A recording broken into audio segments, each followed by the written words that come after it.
ఆర్మూరు పట్టణంలో కాంగ్రెస్ పార్టీ ఆధ్వర్యంలో మాజీ ప్రధాని రాజీవ్ గాంధీ జయంతి వేడుకలు నిర్వహించారు. కాంగ్రెస్ పార్టీ పట్టణాధ్యక్షులు Saibaba Goud, municipal chairman Lavanya Srinivas, vice chairman Munnu తదితర నాయకులు ఆయన విగ్రహానికి పూలమాలలు వేసి నివాళులు అర్పించారు. పేద ప్రజల కోసం ఆ మహనీయుడు చేసిన సేవలను వారు కొనియాడారు. ఈ కార్యక్రమంలో కాంగ్రెస్ నాయకులు, కార్యకర్తలు పాల్గొన్నారు.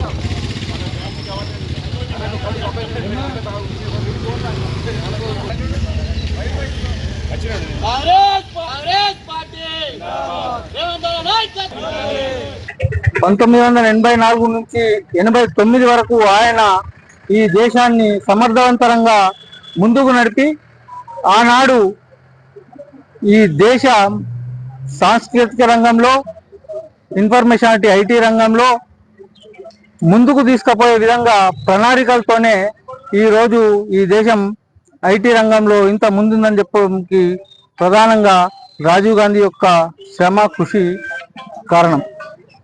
ఈరోజు ఎందరో మంది యువకులు, లక్షల మంది భారతదేశంలోనే కాదు వివిధ దేశాల్లో సాంకేతిక రంగంలో కానీ, మన కంప్యూటర్ కానీ, సాఫ్ట్వేర్ రంగంలో కానీ ఎన్నో ఉద్యోగాల్లో ఉన్నత స్థాయిలో ఉన్నారు. ఈరోజు రాజీవ్ గాంధీ యొక్క ఆయన పరిపాలన దక్షతకు నిదర్శనం. కాంగ్రెస్ పార్టీ ఆయన ఆశయాలను కొనసాగిస్తూ నేటి వరకు కూడా అదే విధంగా ముందుకు పోతా ఉన్నది. ఇక ముందు కూడా కాంగ్రెస్ పార్టీ రాజీవ్ గాంధీ యొక్క ఆశయాలను ముందుంచడంలో ఉంటుందని చెప్పేసి ఈ సందర్భంగా తెలియజేస్తూ ముగిస్తున్నాను. జై కాంగ్రెస్. దివంగత మాజీ ప్రధాని రాజీవ్ గాంధీ గారి 80వ జయంతి సందర్భంగా కాంగ్రెస్ శ్రేణులమంతా వారి యొక్క విగ్రహానికి బాణాలు వేసి నివాళులర్పించడం జరిగింది. ఈ సందర్భంగా రాజీవ్ గాంధీ గారు దేశానికి సేవలోనే అతను స్వర్గీయులు అయ్యారు. అతని చివరి శ్వాస వరకు దేశం కోసమే ఆయన పోరాడారు. దేశ అభివృద్ధి కోసమే ఆయన జీవితాన్ని త్యాగం చేశారు. ఈ రోజు మనం ముఖ్యంగా ఆయన గుర్తు చేసుకోవాల్సింది ఏంటంటే రానున్న 20వ శతాబ్దం మొత్తం సాంకేతికంగా టెక్నాలజీ గుర్తించి ముందు చూపుతో అప్పుడే ఆయన టెలికాం రెవల్యూషన్, ఐటీ రెవల్యూషన్ ని తీసుకొచ్చి ఈ రోజు మన దేశం ఐటీ ఎక్స్పోర్ట్స్ లో కానీ, టెక్నాలజీ ఎక్స్పోర్ట్స్ లో కానీ ఈ స్థానంలో ఉండడానికి ఆ రోజు రాజీవ్ గాంధీ గారు ముందు చూపే కారణమని చెప్తాం. అదేవిధంగా నవోదయ విద్యాలయాలు కానీ, యువతకు రాజకీయాల్లో ఎక్కువ శాతంలో పాల్గొనాలని చెప్పేసి ఓటింగ్ వయసును 21 నుండి 18కి తీసుకొచ్చారు. అదేవిధంగా పంచాయతీరాజ్ వ్యవస్థను తెచ్చి గాంధీజీ కలలు కన్న గ్రామ స్వరాజ్యానికి బాటలు వేశారు. స్థానిక సంస్థల్లో మహిళల పాత్ర ఉండాలని మహిళా రిజర్వేషన్ కోసం పూనుకున్న వ్యక్తి రాజీవ్ గాంధీ గారు. అదే కాకుండా ఎన్నో గొప్ప గొప్ప పనులు చేశారు. మన హైదరాబాద్ ఈ రోజు ఐటీ రంగంలో ఇంత పేరు పరిస్థితులు ఉన్నాయంటే ఆ రోజు రాజీవ్ గాంధీ గారి చొరవనే. నేదురుమల్లి జనార్దన్ రెడ్డి గారితో ఆ రోజు ఈ హైటెక్ సిటీకి శంకుస్థాపన చేయించిన ఘనత రాజీవ్ గాంధీ గారిదే. ఆయన సేవలను కాంగ్రెస్ పార్టీ ఎప్పటికి గుర్తిస్తుంది, దేశ ప్రజలు కూడా గుర్తిస్తారు. ఏదో బీజేపీ వాళ్ళు, ఆర్ఎస్ఎస్ వాళ్ళు ఆయన మీద చేసే నిందతోటి మాకేం కాదు, ఏనుగు పోతే కుక్కలు మరిగినట్లు అది మేము పట్టించుకోము. దేశ ప్రజలకు ఇప్పుడు ప్రతి ఒక్క ప్రజలు తమ చేతిలో ఫోన్ ఉందంటే అది కేవలం ఒక రాజీవ్ గాంధీ గారి కృషి వల్లనే అని చెప్పేసి ఈ సందర్భంగా తెలియజేస్తున్నాము. ఈ సందర్భంగా ఆయన యొక్క ఆశయాలను కొనసాగిస్తామని దేశ ప్రజలకు, కాంగ్రెస్ శ్రేణులకు పిలుపునిస్తున్నాం. ఈ రోజు భారతదేశ మాజీ ప్రధాని స్వర్గీయ రాజీవ్ గాంధీ జయంతి సందర్భంగా మా కాంగ్రెస్ నాయకులందరం కలిసి పూలమాల వేసి నివాళులు అర్పించడం జరిగింది. ఆయన చేసిన సేవ దేశానికి చాలా అద్భుతం. ఈరోజు మనం 20-25 ఈ పీరియడ్ల డెవలప్మెంట్ లో కార్యక్రమాల్లో ఏది ఉన్నా అప్పటి రాజీవ్ గాంధీ గారు చేసినటువంటి సేవనే. ఆయన ముందు చూపుతోని ఆలోచించినటువంటి విధానాలు ఈ రోజు ఉన్నటువంటి గవర్నమెంట్ వాటినే అమలు పరుస్తుంది. కాబట్టి భారతదేశానికి ముందు చూపు చూపెట్టిన పార్టీ కాంగ్రెస్ పార్టీ. అటు రాజీవ్ గాంధీ గారు కానీ, అంతకు ముందు ఉన్నటువంటి స్వర్గీయ ఇందిరాగాంధీ గారు కానీ, మధ్యలో సోనియా గాంధీ గారు కానీ, తర్వాత వచ్చిన మా నాయకుడు రాహుల్ గాంధీ గారు కానీ దేశాన్ని ఎప్పుడు ముందుండాలా, ప్రపంచంలోనే భారతదేశం ఒక వెలగాలని చూసిన వ్యక్తుల్లో మా కాంగ్రెస్ నాయకులు ఉన్నారు. రాజీవ్ గాంధీ గారి ఆశయాలను ఈరోజు తెలంగాణ ప్రభుత్వం మా నాయకుడు ముఖ్యమంత్రి రేవంత్ రెడ్డి గారు కూడా ఆయన ఆలోచన విధానాన్ని, ఆయన ఏవైతే రాష్ట్రాలకు అభివృద్ధి కావాలనో ప్రతిదీ కూడా ఆయన ఆశయాల్లో నడుస్తున్న వ్యక్తి రేవంత్ రెడ్డి గారు. కాబట్టి ఈ రోజు కాంగ్రెస్ పార్టీ కూడా రాష్ట్రంలో మంచి అభివృద్ధి దిశలో నడుస్తుంది. రుణమాఫీ అయితేంది, ఉచిత బస్సు అయితేంది, మనకు కరెంటు బిల్లు అయితేంది, ప్రతి కాంగ్రెస్ పార్టీ గరీబులను చూసే పార్టీ కాంగ్రెస్ పార్టీ. ఏది కూడా ఉన్నతలకు ఉపయోగపడదు. ఇతరుల పార్టీ లాగా ఓన్లీ అట్టడుగున వర్గాల్ని అభివృద్ధి చెందించే పార్టీ కాంగ్రెస్ పార్టీ. కాబట్టి ఈ రోజు మేము స్వర్గీయ రాజీవ్ గాంధీ గారికి నివాళులర్పించడం చాలా సంతోషంగా ఉంది. జై తెలంగాణ, జై కాంగ్రెస్, జై హింద్. ఆర్మూరు పట్టణంలోని ప్రెస్ల భవనంలో కాంగ్రెస్ పార్టీ సీనియర్ నాయకులు మారా చంద్రమోహన్ రెడ్డి మీడియా సమావేశం నిర్వహించి మాట్లాడారు. రుణమాఫీపై రైతులు ఆందోళన చెందవద్దని, బీజేపీ బీఆర్ఎస్ నాయకుల మాటలు నమ్మవద్దని, రుణమాఫీపై కొందరు నాయకులు రైతాంగాన్ని తప్పుదోవ పట్టిస్తున్నారని ఆయన ఆగ్రహం వ్యక్తం చేశారు. ఇప్పటి వరకు రూపాయలు 17,500 కోట్ల రుణమాఫీ అయిందని అన్నారు. ఇంకా 13,000 కోట్లకు పైగా రుణమాఫీ చేయాల్సి ఉందన్నారు. ఈ రోజు కొంతమంది పనికి మాలిన బీజేపీ బీఆర్ఎస్ నాయకులు రైతాంగాన్ని తప్పుదో పట్టించడానికి, ఇంకా రుణమాఫీ పూర్తిగా అన్ని రకాలుగా అమలు కాకముందే రైతాంగాన్ని ఆందోళనకు గురి చేస్తూ ఉన్నారు బీజేపీ బీఆర్ఎస్ నాయకులు. దయచేసి మీ కుయుక్తులు ఇప్పటికన్నా మానండి. గడిచిన 10 సంవత్సరాలుగా భారతదేశంలో ఉన్న బీజేపీ ప్రభుత్వం, తెలంగాణ రాష్ట్రంలో ఉన్న బీఆర్ఎస్ ప్రభుత్వం రైతు వ్యతిరేక విధానాలను అవలంబించింది.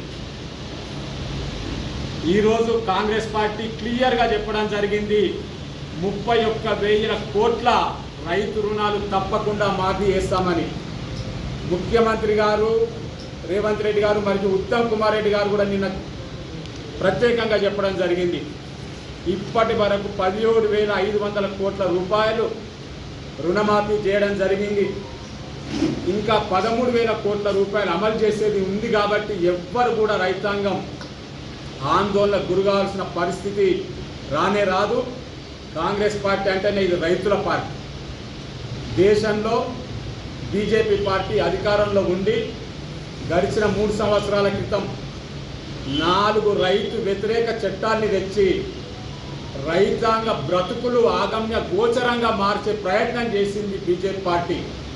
మొత్తం దేశంలో ఉన్న రైతాంగం అంతా కూడా ఉద్యమించి భారతీయ జనతా పార్టీ నాయకత్వంలో, నరేంద్ర మోడీ నాయకత్వంలో ఉన్న కేంద్ర ప్రభుత్వం మెడలు వంచి ఏదైతే రైతు వ్యతిరేక చట్టాలు 4 తెచ్చిండ్రో ఆ 4 చట్టాలను ఉపసరించేంత వరకు కూడా రైతాంగం అంతా రోడెక్కడం జరిగింది.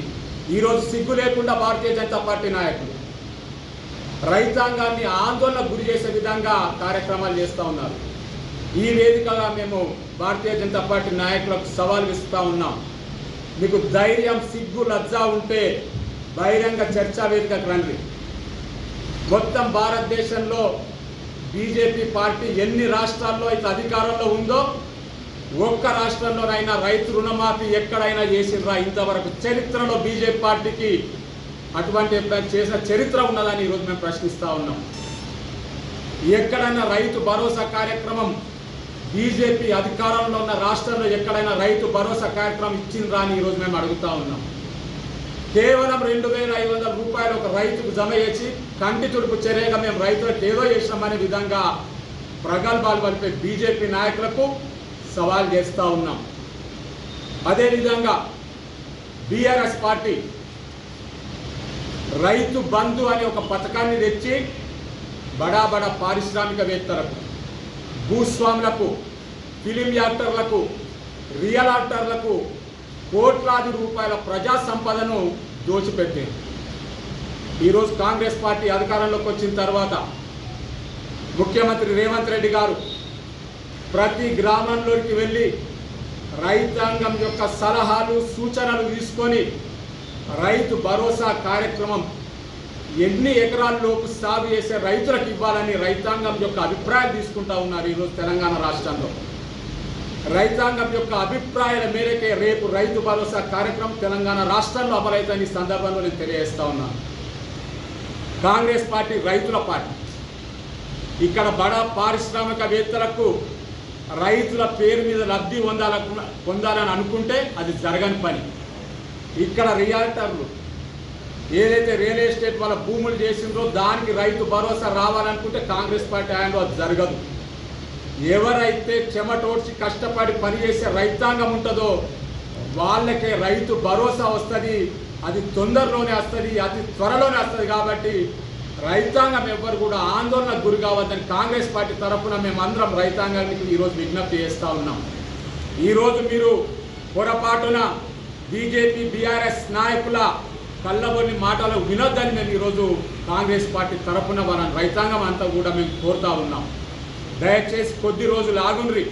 తప్పకుండా ప్రభుత్వం నుంచి పూర్తి మార్గదర్శకాలు ఈరోజు విడుదలవుతూ ఉన్నాయి. రైతాంగం అంతా కూడా ఏదైనా ఆధార్ కార్డులో కానీ బ్యాంకుల్లో ఖాతాలో కానీ పేర్లు ఏమన్నా తప్పిదం ఉన్నా కానీ అవన్నీ కూడా సరిచేసి కొద్ది రోజుల్లోనే రైతాంగానికి అర్హత ఉన్న ప్రతి రైతుకు 2 లక్షల రూపాయల వరకు రుణమాఫీ తప్పకుండా చేసే బాధ్యత కాంగ్రెస్ పార్టీదని ఈ సందర్భంలో తెలియజేస్తూ ప్రతి ఒక్కరు కూడా బాధ్యతతో ఉండాలి. ఈరోజు ఎవరు కూడా బీజేపీ బీఆర్ఎస్ నాయకుల మాటలు నమ్మవద్దు. అవి రెండు కూడా రైతు వ్యతిరేక పార్టీలని ఈ సందర్భంలో తెలియజేస్తూ ఆర్మూరు మున్సిపల్ పరిధి పెరిగిట్లో కత్తిపోట్లు కలకలం రేపాయి. బండి మహేష్, ఆకుల ప్రశాంత్ అనే ఇద్దరు ఒకే దగ్గర కూలీ పని చేస్తుంటారు. పనులు ముగించుకున్నాక ఇద్దరు మద్యం సేవించి గొడవ పడ్డారు.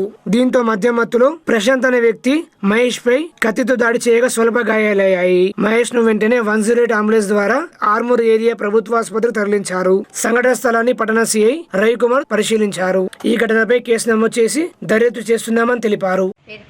కరీంనగర్ పోయి రోడ్ మా తమ్ముడి పేరు మహేష్. వాళ్ళిద్దరికి ఏం గొడవైందో నాకు తెలియదు. తర్వాత ప్రశాంత్ అయిన పేరు. ఇద్దరికి గొడవైంది దేనికి నాకు తెలియదు.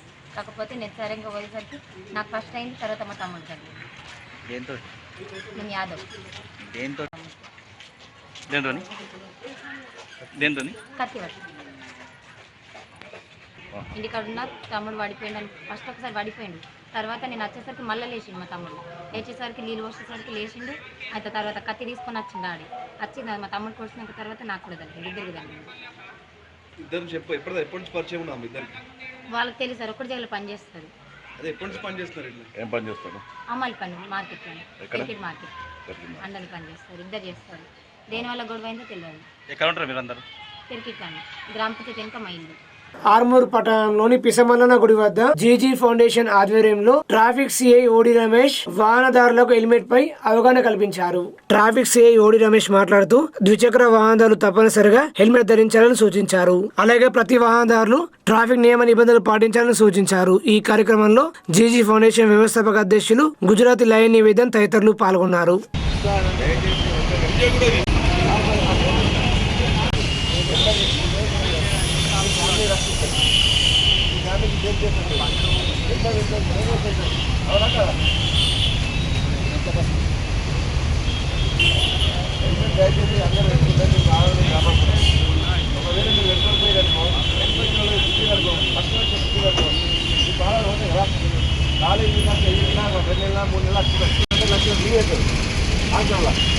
ఒకరోజు రాత్రి పడుతుంటే 25 లక్షలు ఇల్లే సార్.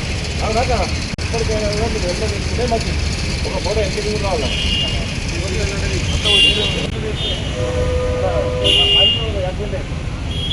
గారు హెల్మెట్ ఇచ్చింది, ఆధార్ కార్డు పెట్టింది. అట్లా ఇంట్లో పోయిన తల్లిగా ఉంటాడు. వారం రోజులు కలిసి పండుగ తినే ఆ హెల్మెట్ చూస్తే పోయి అది పోయి చూస్తే బండి ఏ యాక్సిడెంట్ అయితే హెల్మెట్గా పండుతుంది. అవునా ఇంటి పెట్టుకోకపోతే బాగా. ఆర్మూరు పట్టణంలోని వ్యవసాయ శాఖ కార్యాలయంలో తెలంగాణ రైతు సంఘం ఆధ్వర్యంలో రైతులందరికీ 2 లక్షల రూపాయలు రుణమాఫీ చేయాలని కోరుతూ వినతి పత్రం అందజేశారు. తెలంగాణ రైతు సంఘం జిల్లా కార్యదర్శి పల్లపు వెంకటేష్ మాట్లాడుతూ రాష్ట్ర ప్రభుత్వం రైతులందరికీ 2 లక్షల వరకు రుణమాఫీ చేస్తామన్న హామీని నిలబెట్టుకోవాలని డిమాండ్ చేశారు. ఎలాంటి ఆంక్షలు లేకుండా రైతులకు రుణమాఫీ చేయాలన్నారు. రైతులకు ఇచ్చిన మాట ప్రకారం రుణమాఫీ చేయకపోతే ఆందోళన చేపడతామని హెచ్చరించారు. రాష్ట్ర ప్రభుత్వం రైతులందరికీ కూడా 2 లక్షల వరకు రుణమాఫీ చేస్తామని చెప్పేసి ఎన్నికల ముందు వాగ్దానం చేసింది. మొదటి విడతగా 1,00,000 రూపాయలు రుణమాఫీ చేశారు. రెండో విడతగా 1,50,000 రుణమాఫీ చేశారు. మూడో విడతగా 2 లక్షల వరకు రుణమాఫీ చేయటం జరిగింది. కానీ ఇందులో ఇంకా చాలామంది అంటే 30-40% మంది రైతుల ఖాతాలో డబ్బులు జమ కాలేదు. ఏంటి అని చెప్పేసి అడిగితే ఈరోజు బ్యాంకుల చుట్టూ రైతులు తిరుగుతూ ఉన్నారు.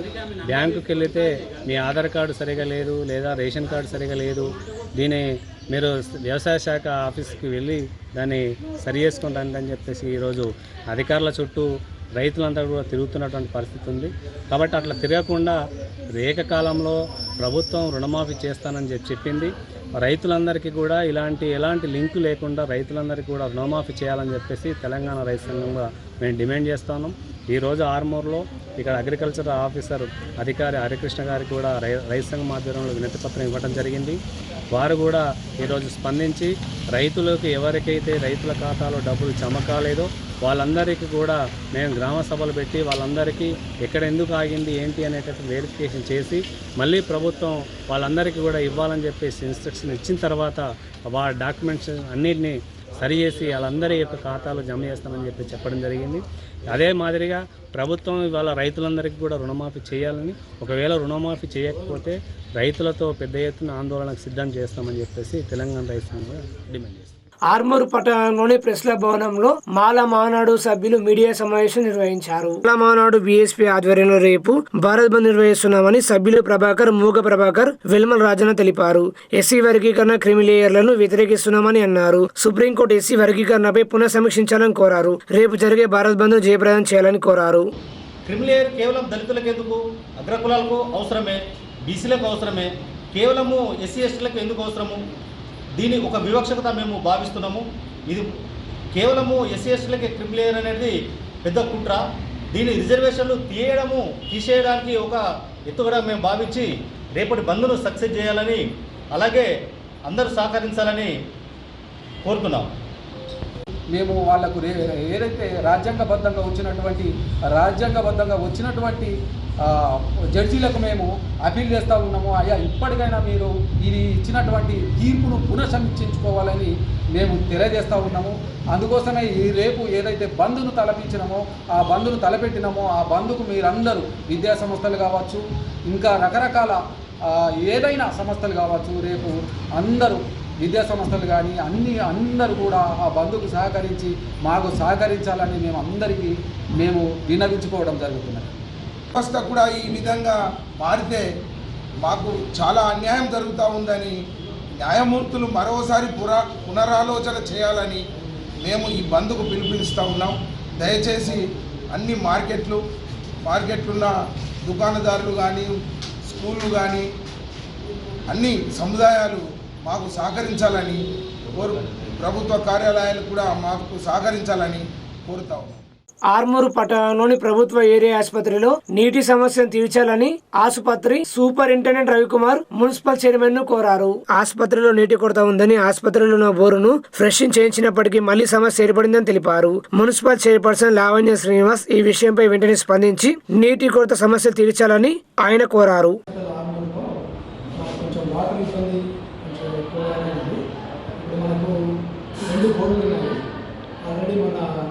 మున్సిపల్ డిపార్ట్మెంట్ వాళ్ళు మున్సిపాలిటీ నుంచి వచ్చి ఫ్లషింగ్ చేసేవారు.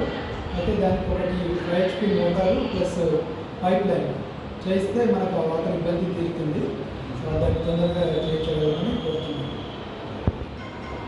ఇప్పుడైతే ఒక వాటర్ ఒకటే ఇబ్బందికరంగా ఉంది. అదొకటి మనకు సంపు నుంచి వాటర్ని మళ్ళీ పైకి తీసుకోవడము ప్లస్ పై నుంచి మళ్ళీ వాటర్ని సరఫరా చేయడం జరుగుతుంది. దానివల్ల ఏమవుతుందంటే మనకున్న ఇప్పుడున్న 2 HP మోటారు అది ఊరికే ఫెయిల్ అవ్వడం జరుగుతుంది. సో దానికి మనకి 5 HP మోటార్ కావాలి, ప్లస్ దానికి సంబంధించిన పైప్ లైన్ కావాలి. అయితే వాటర్ ఇబ్బంది లేకుండా ఉంటుంది.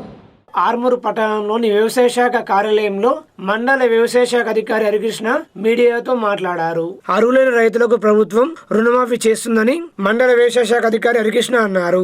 మొదటి విడత 1,00,000, రెండవ విడత 1,50,000, మూడవ విడత 2 లక్షల రుణమాఫీ అయ్యిందన్నారు. Ration card, Aadhaar card, passbook వంటి వాటిపై పేర్లు తేడా ఉండడం వల్ల కొందరికి రుణమాఫీ కాలేదన్నారు.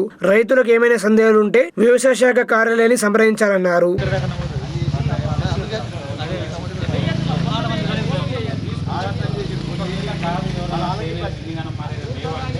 నేనేంటంటే ఇప్పుడు ఈరోజే మా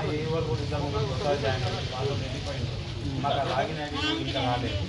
విలేజ్ వారిగా టామ్ చేయించి ఒక రోజు ముందే టామ్ చేయించి ఒక రోజు తర్వాత ఏఈఓని కూర్చొని కలెక్ట్ చేసుకొని మీరు ఎవరు ఆఫీసర్ సరే ఎట్లా టైం ఉంది దీనికి ఏం చేయట్లేదు. ఆర్మూర్ రైతు సోదరులందరికీ నమస్తే అండి. నా పేరు హరికృష్ణ, నేను మండల వ్యవసాయ అధికారిని. మా డిపార్ట్మెంట్ ద్వారా రైతు సోదరులకి తెలియజేయనది ఏమనగా, ఈ రైతు రుణమాఫీకి సంబంధించి మొదటి విడతగా 1,00,000 రూపాయలు, రెండో విడతగా 1,50,000, మూడో విడతగా 2 లక్షల రూపాయల రుణాలు ఏవైతున్నాయో అవి బ్యాంకులో ఖాతాలకు అడ్జస్ట్ చేయడం జరిగింది. కాకపోతే ఇందులో చాలామందికి రేషన్ కార్డు ప్రాబ్లం వల్ల కానీ, లేకపోతే ఆధార్ కార్డు పాస్బుక్ ప్రాబ్లంలో అంటే పేర్లు తేడా ఉండడం వల్ల కానీ కొందరికి అడ్జస్ట్ కాలేకపోయినాయి. 2 లక్షలకు పైన ఉన్న వాళ్ళకు ఇంకా అడ్జస్ట్ కావాల్సింది. ఇట్లాంటివన్నీ ఎవరికైనా సందేహాలు కనుక ఉంటే దయచేసి రైతులందరూ మా వ్యవసాయ శాఖ కార్యాలయంలో లేదంటే మా ఏఈఓ కార్యాలయంలో కానీ ఒక దరఖాస్తు పాదంతో bank passbook xerox, Aadhaar card xerox, ration card xerox, లేదంటే డ్రైవింగ్ లైసెన్స్ జిరాక్స్, ఆధార్ అంటే వాళ్ళకు ఉండే ఇంకా డాక్యుమెంట్స్ ఏవైతే ఉన్నాయో అవి కనుక మాకు ఇచ్చినట్టయితే మా లాగిన్లో మేము గవర్నమెంట్కి పొందుపరచడం జరుగుతుంది. పొందుపరిచిన ప్రతి రైతుకి గవర్నమెంట్ డబ్బులు అడ్జస్ట్ చేయడం కూడా జరుగుతుంది. అర్హులైన ప్రతి రైతుకి రుణమాఫీ అందించే వరకు గవర్నమెంట్ నిరంతర కృషి చేయడం కూడా జరుగుతుంది. అందుకే ఆర్మూర్ మండల రైతులందరూ ఎవరు చింతించవద్దని నా మనవి. ఉస్మానియా యూనివర్సిటీ ఆర్ట్స్ కాలేజ్ మాజీ అధ్యక్షులు, పీడీఏసీ తొలితరం నాయకులు, ప్రముఖ కవి రచయిత కామ్రేడ్ ముత్యంకు ఆర్మూర్ పట్టణంలోని ఐఎఫ్టియు కార్యాలయంలో ఘనంగా నివాళులు అర్పించారు. ఆయన విద్యార్థి ఉద్యమంలో కీలక పాత్ర పోషించారని ఆర్మూర్ డివిజన్ కార్యదర్శి దాసు అన్నారు. ముత్యం ఆత్మకు శాంతి కలగాలని కోరుకుంటున్నామన్నారు. ఈ కార్యక్రమంలో సురేష్ శివాజీ, ప్రిన్స్ తదితరులు ఉన్నారు.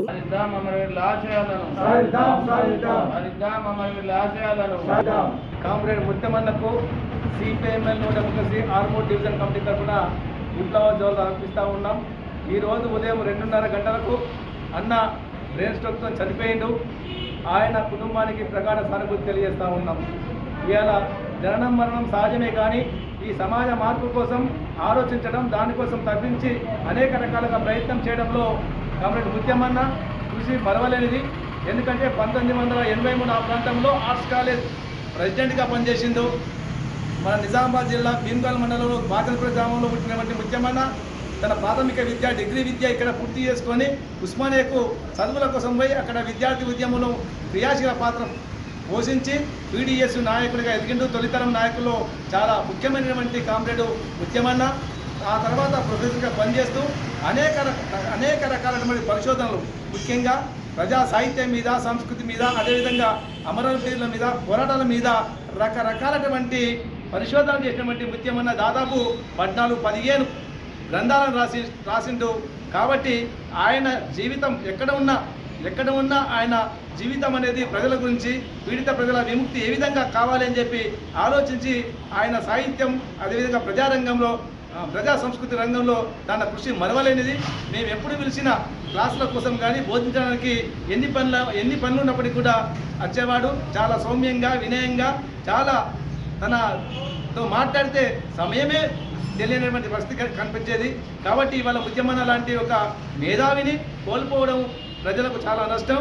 కాబట్టి ఆ ముత్యమన్న యొక్క అమరత్వ స్ఫూర్తిని కొనసాగిస్తామని, అదేవిధంగా ఈ శ్రమదోపిడీ లేని రాజ్యం కోసం సిపిఎంఎల్ ప్రయత్నం చేస్తుంది, పనిచేస్తూ ఉంది.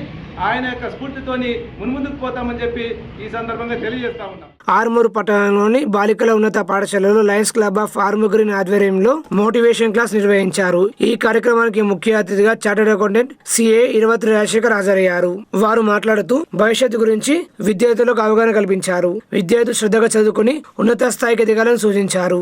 ఈ కార్యక్రమంలో అధ్యక్షులు పొలకం వేణు, రీజియన్ చైర్మన్ చేపూరు గణేష్, కార్యదర్శి బాచేపల్లి సంతోష్, సభ్యులు అల్జాపూర్ రాజేష్, నాని తదితరులు పాల్గొన్నారు. అలాంటి గుర్తుకొచ్చే స్ఫురణనే ఈ యొక్క ఇది notes preparation. Telugu, Hindi, English, mathematics, science and social ఏవైతే సబ్జెక్ట్స్ ఉన్నాయో వాటిలో మీరు ఇప్పటి నుంచి ఏం తయారు చేసుకోండి అంటే మీకు చాలా ఇంపార్టెంట్, చాలా సిల్లీగా అనిపించచ్చు. ఒక పాఠంలో 10 క్వశ్చన్స్ ఉంటాయి. ఇప్పుడు అన్ని వర్క్స్ అసైన్మెంట్స్ ఇవన్నీ కొత్త సమ్మేటివ్ అసెస్మెంట్స్ ఇవన్నీ కొత్తగా వచ్చినాయి, మాకు అప్పుడు లేవు. అవేర్నెస్ క్లాసెస్, మోటివేషన్ క్లాసెస్లో భాగంగా ఈరోజు మన పాఠశాలకు ముఖ్య అతిథిగా వచ్చేసినటువంటి మరి సిఏ చార్టర్డ్ అకౌంట్ గారు నిర్వత్రి రాజశేఖరన్న గారికి, అదేవిధంగా మరి నాతోటి సమానమైన లయన్స్ క్లబ్ ఏదైతే కార్యవర్గ సభ్యులు ఉన్నారో చేపూర్ గణేష్ గారికి, సెక్రటరీ సంతోష్ గారికి, అల్లాపూర్ రాజేష్ గారికి, చంద్రశేఖర్ గారికి, అదేవిధంగా లయన్స్ క్లబ్ మిత్రులకు, మరి పాఠశాల యాజమాన్యానికి, మరి ఇన్ఛార్జ్ గారికి అందరికీ నమస్కారం తెలియజేస్తున్నాను. మరి ఈ లయన్స్ క్లబ్ అంటే మీరు మరి విన్నారో వినలేదో, ఇప్పుడే మేడం గారు చెప్పారు లయన్స్ క్లబ్ గొప్పతనం గురించి.